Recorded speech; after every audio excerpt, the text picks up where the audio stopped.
kayak nggak ada perlawanan berarti dari Roma.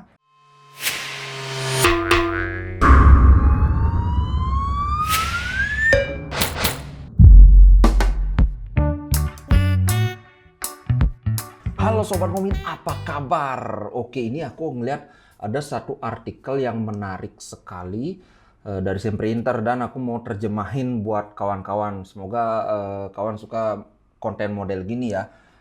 Judulnya 5 Things We Learned from Inter This Week. Jadi 5 hal yang kita pelajari dari Inter minggu ini. Pelajari itu lebih ke maksudnya yang kita amati dari Inter. Jadi tagline berikutnya itu adalah Hakan Çalhanoğlu lives in AC Milan fans heads rent free.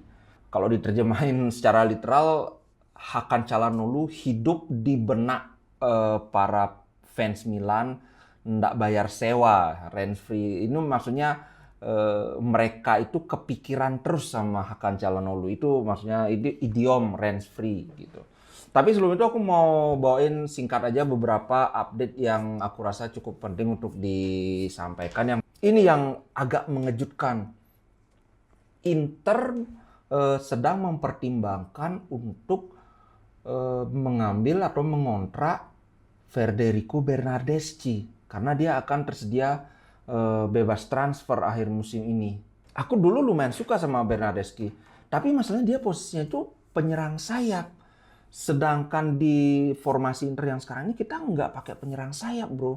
Kecuali kalau dia bisa dimainkan jadi center midfielder di posisinya Hakan Barella, atau jadi striker, jadi duetnya Toro mungkin, atau dirombak jadi wingback. Berita berikutnya Satriano, bro. Wih, Satriano formnya sedang gila-gilaan bersama Brest.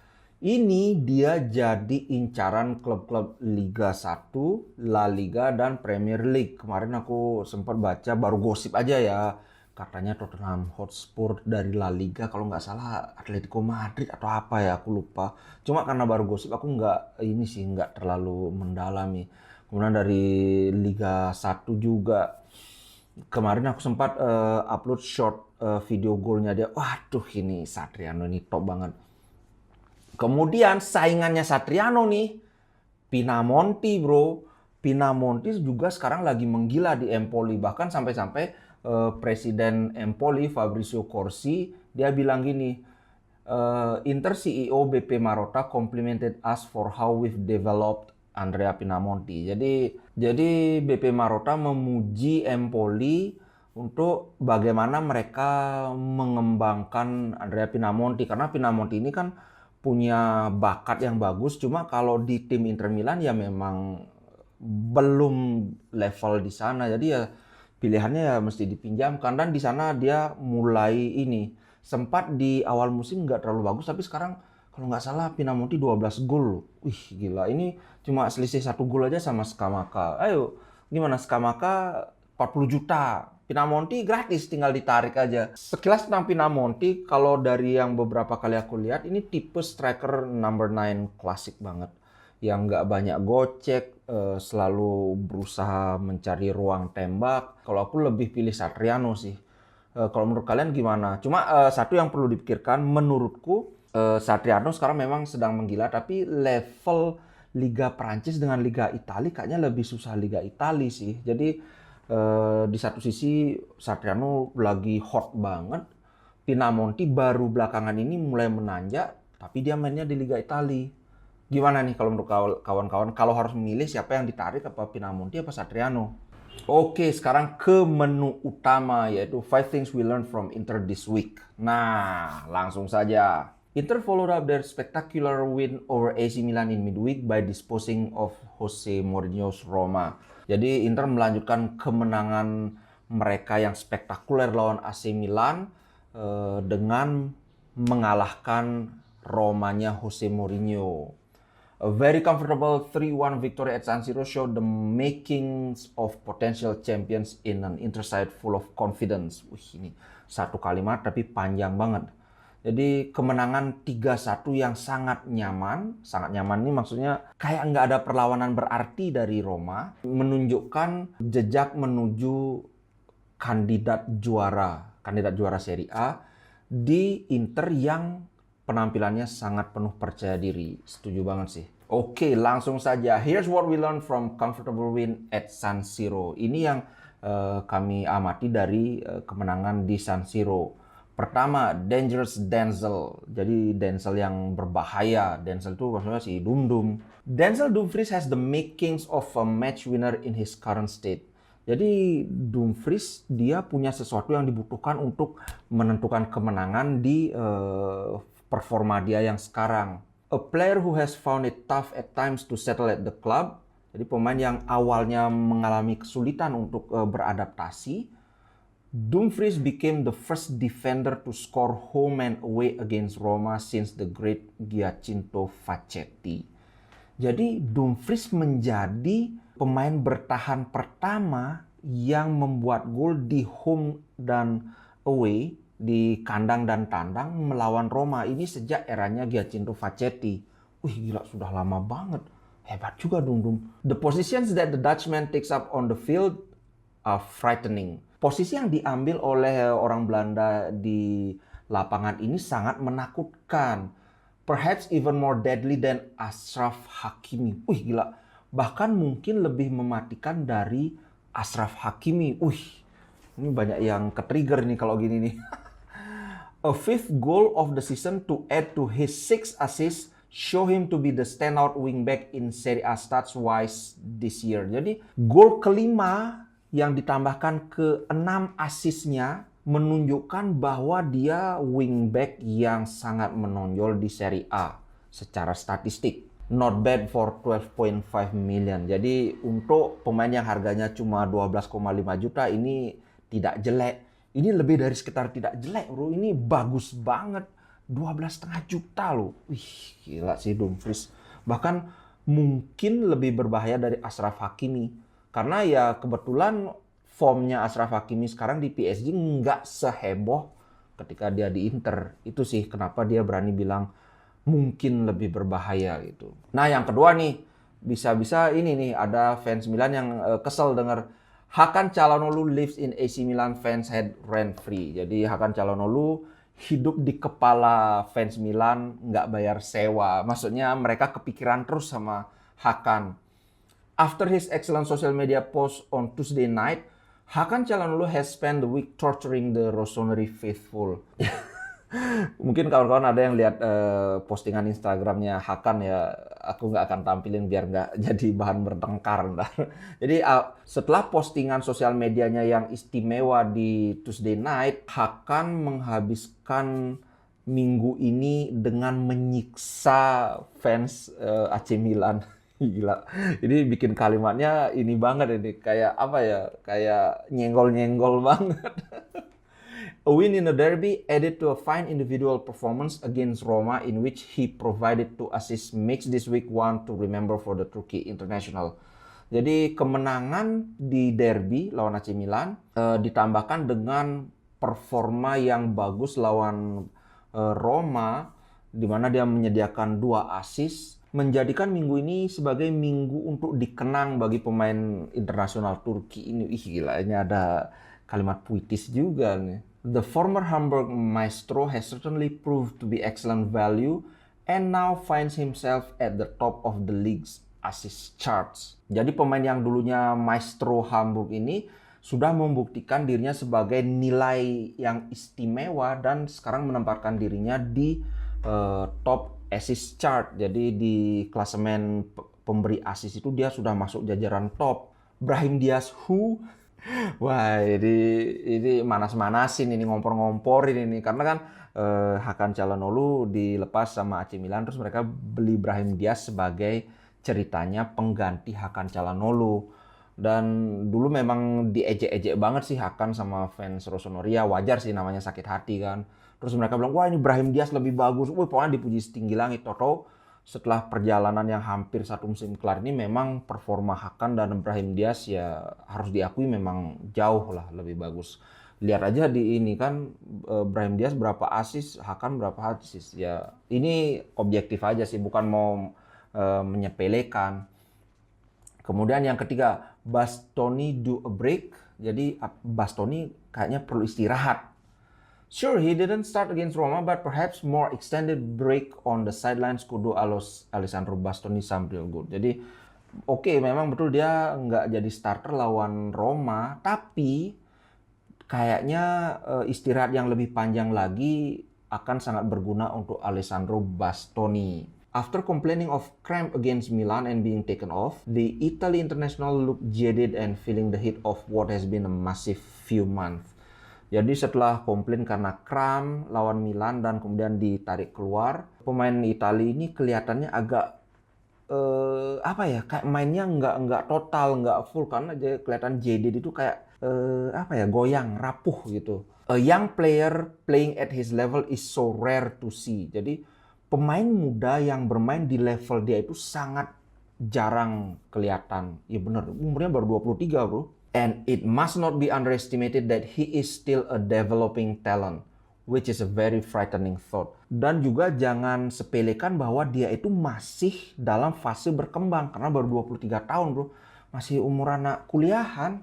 Dan memikirkan bahwa dia ini masih akan jadi lebih hebat lagi daripada performanya yang sekarang itu adalah sebuah pemikiran yang sangat menakutkan. Bener sih, Bastoni itu kalau lihat dari permainannya nggak kelihatan kayak pemain muda bro. Kayak sekelas sama Skriniar. Sedangkan Skriniar itu kan udah 28 tahun. Sama De Vrij itu udah pemain senior semua. Tapi ini padahal baru 23 tahun loh. Inter beruntung sih punya Bastoni. Ini semoga jadi legenda Inter. Semoga nggak dijual-jual kalau menurutku. Kemudian Epic Brozo adding goals. Kebetulan baru kemarin aku baru bikin kontennya, ternyata punya pemikiran yang sama aku sama adminnya Sempre Inter. Not normally a prolific scorer, Marcelo Brozovic now has 2 in 2 league games. Jadi awalnya bukan seorang pencetak gol yang handal, Brozovic sekarang mencetak gol di 2 pertandingan Serie A berturut-turut. Primarily a regista, so goals are on top of his agenda. Utamanya dia itu seorang regista, jadi playmaker di kedalaman itu. Jadi mencetak gol bukan ada di agendanya si Brozo. The Croat is currently gathering mass of media attention as many are now starting to see just how big of a contribution he is making to Inter. Gila, kalimatnya panjang banget. Jadi pemain Kroasia ini saat ini sedang benar-benar jadi sorotan media karena mereka sekarang mulai menyadari betapa besar kontribusi Brozovic untuk Inter Milan. Karena banyak yang bilang selama ini Brozovic itu kayak underrated. Tahu kan underrated? Underrated itu kayaknya pemain hebat yang tapi nggak dianggap hebat gitu. Padahal benar-benar nyawanya Inter ini. Holding the side together and able to dictate any game at this level with absolute ease. Holding the side together jadi benar-benar kayak merekatkan tim Inter. Ngerti kan maksudnya kayak karena dia jadi penghubung antar lini dari kiri ke kanan tuh biasanya juga nyebrangnya melalui Brozo. Dan kemampuan untuk mendikte pertandingan secara mudah karena kelihatannya dia santai terus mainnya, kayak nggak ngotot gitu, tapi bener-bener kayak pertandingan itu dalam genggamannya Brozovic. Ya nggak sih? Kemudian the idea of regular goals being added to his game is a real worry for any side lining up against Brozovic. Jadi ide atau pemikiran bahwa selain kemampuannya untuk menguasai pertandingan seperti itu, juga dia ditambahkan dengan kemampuannya mencetak gol, ini benar-benar bikin khawatir buat siapapun yang melawan Inter Milan. Mainstream football must notice Marcelo Brozovic as one of the best midfielders in world football. Jadi dunia sepak bola mainstream harus mulai menyadari atau mengakui Marcelo Brozovic ini adalah salah satu gelandang terbaik di dunia. Karena terus terang aja bro, aku setuju banget. Selama ini kalau ngomongin siapa sih gelandang terbaik dunia, pasti orang ngomongnya Jorginho, De Bruyne, kemudian siapa lagi, Modric, Casemiro. Nggak ada yang pernah menyebut-nyebut nama Brozovic. Padahal walaupun dia bukan yang terbaik, tapi dia salah satu yang terbaik. Itu yang menurutku nggak fair gitu loh. Mungkin karena gengsi Liga Italia lagi turun sih, bikin orang nggak terlalu kasih perhatian untuk pemain-pemain yang hebat di Liga Italia. Itu sih menurutku. Kemudian yang terakhir nih, Napoli choke and Milan psychologically damaged. Jadi Napoli tersedak.